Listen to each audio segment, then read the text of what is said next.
Good morning, children. By today class, we are going to study about choice of forms of organization. After studying all the forms of business organization, there are some advantages and disadvantages in each form of organization. So it is very important to choose an appropriate form of organization. Means each and every form of business organization has its own merits and demerits. Depends upon it, a person can find out which is an appropriate form of organization to be chosen. The factors which leads to choice of forms of business organizations are cost and ease in setting up the organization, liability, continuity, managerial needs, capital consideration, control and nature of business. Now we are going to start with the first factor, that is cost and ease in setting up the organization. So when you say about the cost which is incurred to setting up the organization and which is a easy way to start the businesses, only the sole proprietor. It is a perfect form of organization which has very less cost and without any legal formality can be open. In case of company, they need more formalities and it is very expensive. So it is better to start with sole proprietorship form of organization. The next factor is liability. So when we say about the liability, in case of sole proprietorship and partnership firm, the liability of owner is unlimited because they have to pay it from their own personal asset when they are paying the debts of creditors. But in case of company form of organization, it can be selected as the liability of the members are limited. Next one is continuity. When you see the factor of continuity in sole proprietorship and partnership firm, the death or lunacy or insolvency or insanity of a member will affect the organization. But in case of company or cooperative society, it will not affect. So it is better to select this type of organization. So the next one is managerial need. Managerial need.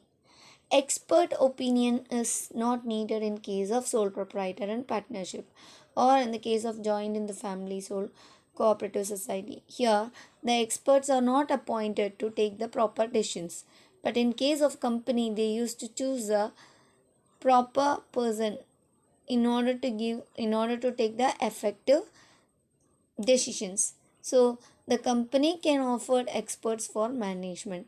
So it is better to select company form of organization if the factor is about managerial need. So when you see the factor of capital consideration, for the company it requires huge capital as they deals with large scale operations.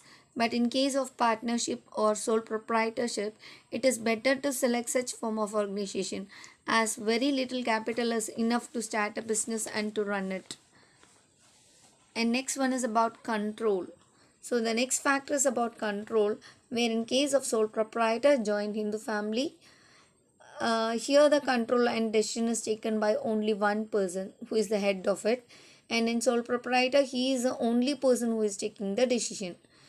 They, even though they are not skilled in all the fields, but in case of company, here the control and decision is shared among the board of directors and the members of the company.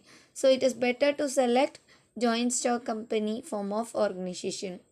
Next one and the last factor which influence the choice of forms of business organization is nature of business. If the work requires personal attention, it is generally to set up sole proprietorship. If it is to engage in large scale or more likely to be organized, company form of organization can be selected. So these are the factors which influence to select the forms of organization. Here is a tableau column which shows the factors influencing the choice of forms of business organization. So the first column shows the factors and second and third column shows whether it is most advantage and least advantageous. So there are different factors which is listed one by one: availability of capital, cost of formation, ease of formation, transfer of ownership, managerial skill, regulations, flexibility, continuity and liability. So in each factors, how it is advantage to form of organizations and how it is less advantage to some forms of organization is listed in these columns. You can have a note of it. So here is a table which shows the comparative study of forms of organization. So there are various columns which shows the forms of organization, and the first column says about the basis of comparison. So the first heading is formation. When you say about the formation, sole proprietor need less formalities which is incurred in order to start the sole proprietorship. But in case of partnership, registration is optional and it is easy to form. In case of joint in the family business, less formality is needed and registration is also easy. In case of sole cooperative society, registration is compulsory and more legal formalities is included in it. In case of company, registration is compulsory and it is expensive to form the organization. Second one is members. When you say about the member, in sole proprietor, only owner will be the member of the concern. In partnership, minimum is about 2 and maximum is about 50. Joint in the family business, at least 2% is needed to form the business and maximum there is no limit. In cooperative society, at least 10% is needed as a minimum and maximum there is no limit. In case of company, private company the minimum is 2 and public company it is 7. Maximum private 200 and public in public company it is unlimited. So the next heading is capital contribution. In sole proprietor it is limited finance which is contributed by the owner. In partnership it is limited but more than that can be raised in case of sole proprietorship. So than the sole proprietorship, partnership will have more capital and ancestral property will be used in joint in the family business. And cooperative society it is limited contribution of capital is there, and in company it is large financial resources can be attained by loans and also by issuing the shares. Next one is liability. In sole proprietor the liability is unlimited. In partnership it is unlimited and joint. In case of joint in the family business, the karta's liability is unlimited and members are limited. In cooperative society it is limited and company it is limited. Next basis is control and management. Here in sole proprietor he is the only person who controls and take the decisions in all the activities. In partnership, partners can take decisions only with the consent of other partners when it is needed. And in joint in the family business, karta will take the decisions. And in cooperative society, managing committee will take the decisions. And in company, separation of ownership and management. The owners are different from the manager because the owners are the shareholders and managers are the board of directors. So here there is a separation between the ownership and management. Next basis is continuity.